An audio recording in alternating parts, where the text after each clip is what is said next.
Gusto mo din ba magkaroon ng sariling kondo sa Quezon City na along EDSA lang?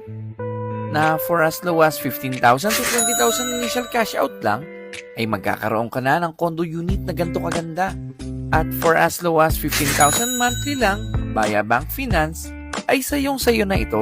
Kung saan, isa ito sa mga affordable at accessible na high-rise condo building sa Cubao, na lahat yata ng terminal ng bus mapa north or south ay dito mo matatagpuan.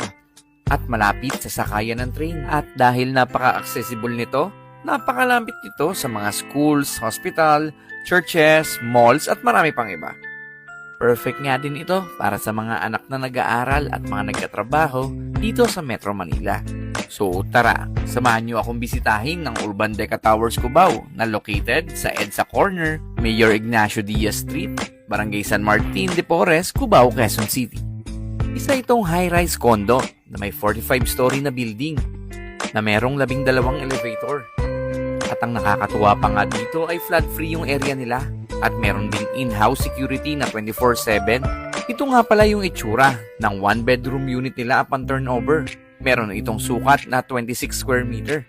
At ito naman yung itsura ng studio-type unit nila na may sukat na 13 square meter. Upon turnover nga ay meron na itong built-in cabinet, sink, curtain blinds, at nakatiles na din ang buong room nito, including ang CR.